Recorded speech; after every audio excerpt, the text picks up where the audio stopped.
Let's say you were in the mood for a good South Asian meal in Lower Manhattan. You might head to this block of East 6th Street. Here's one option. Here's another. And another. And another? Stop! I'm getting heartburn, you might say. Then you emerge onto First Avenue to the site of trusty old McDonald's. But wait, there's more. Just as you turn the corner, you see two more South Asian restaurants. Why do similar restaurants cluster together? This is the kind of question that game theory seeks to answer. We have already established that there are many reasons for us to interact rather than lead self-contained lives. Now we turn to the analysis of this interaction. Broadly speaking, there are two kinds of settings where we interact. One is markets, which have their own peculiar dynamics. That's for later. Two is almost everything else. That's the domain of game theory. In these games, we look for each person's best response to what the others are doing. This is complicated. Say you make a choice, and I pick my best response to that choice. But then your choice might change in response to mine, and so on. Suppose Bumblebee decides to sit on the couch. Cat reacts by joining her. Bumblebee doesn't like this and moves to the other end of the couch. Cat joins her. Santa arrives and takes a seat. Cat sits to his right, and Bumblebee sits to his left. Finally, everyone stays put.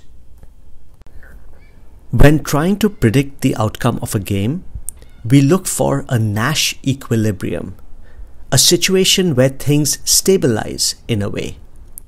This term is a reference to John Nash, one of the founding parents of game theory.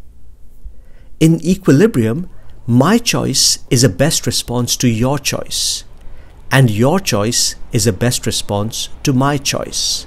There might be many ways to arrive at an equilibrium, but once we get there, we are likely to stay there. The methods of game theory help us think about all sorts of things we observe on the streets around us. Consider these two posh men I'm walking behind. Let's imagine they are best friends, always doing everything together, even dressing in identical hats. I'll call them Adam and Guillaume. They are supposed to meet up at 10 a.m. on Sunday morning, but Adam has lost his phone, so they cannot coordinate on a location. They have to guess where the other will go and just show up. Let's say that their two possible meeting points are the local park and the local trash can. There are two equilibria of this game. Each could go to the park, or each could go to the trash can. It's important to see that going to the trash can is indeed an equilibrium. If Adam goes there, Guillaume's best response is to go there. And if Guillaume goes there, Adam's best response is to go there. But this is the inferior equilibrium from both of their perspectives. So in this case, we could reasonably assume that both Adam and Guillaume would realize this and head to the park. At this point, you might think this is trivial. Why would people ever pick an inferior equilibrium? It turns out we are often stuck in inferior equilibria. Suppose instead of two people, there were millions of people.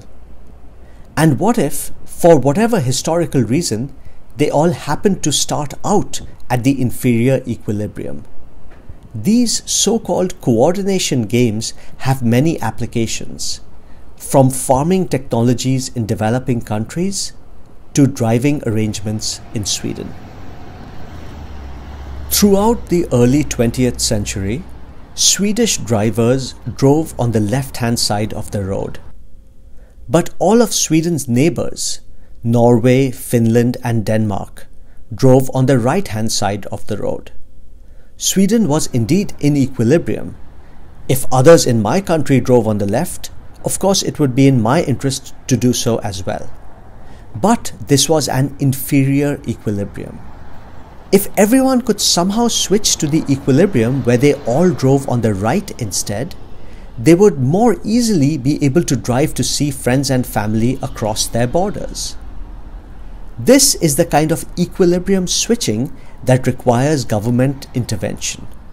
And indeed, on September 3rd, 1967, the government coordinated the switch to the new equilibrium of driving on the right side of the road.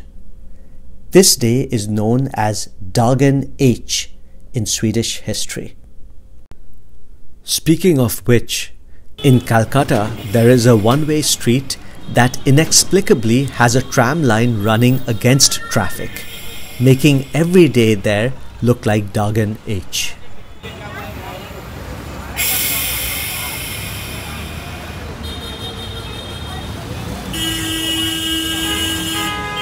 On to perhaps the most important lesson of game theory, the prisoner's dilemma, which I shall adapt to more familiar themes.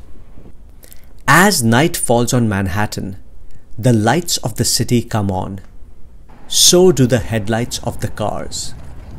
You will find that the headlights are almost always dimmed, on low beam. Not so in some other parts of the world. When I was a young boy in Delhi, we moved to an apartment on the fringes of the city, to a part of Delhi so new, it was newer than New Delhi. Like any megacity, Delhi expanded, and that once sleepy neighborhood grew dense with endless apartment buildings and chaotic markets. Now, imagine two drivers, Anjali and Habiba, coming face to face on one of these crowded streets. Each wants to get home as quickly as possible, and each has to decide whether to drive with her headlights on high beam or on low beam. Regardless of what Anjali does, Habiba maximizes her visibility by driving on high beam.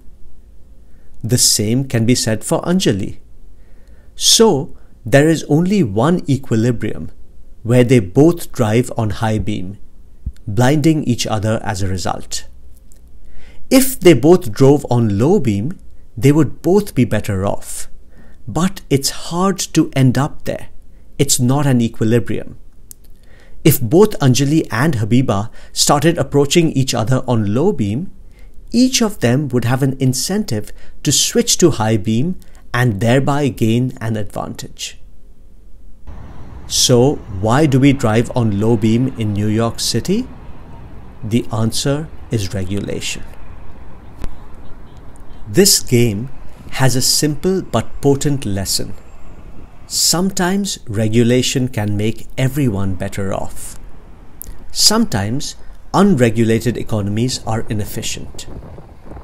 The prisoner's dilemma translates quite naturally to problems of the environment, including the tragedy of the commons, where everyone overuses natural resources because they don't factor in how their choices adversely affect others.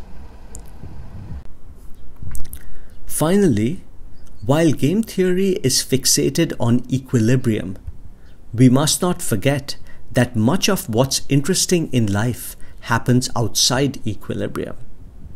Consider the gift of the Magi, the famous story that O. Henry wrote at Pete's Tavern in 1905. Jim and Della would like to buy each other nice gifts for Christmas, but they are strapped for cash. Della decides to buy Jim a chain for his pocket watch. To pay for it, she sells her hair. Jim decides to buy Della a comb, probably one nicer than this. To pay for it, he sells his pocket watch. So, Jim has a chain but no watch, and Della has a comb but no hair. This is not an equilibrium. As you can see, neither person's choice is a best response to the other person's choice. But that's life, and sometimes the economists must step aside and let the artists make sense of it.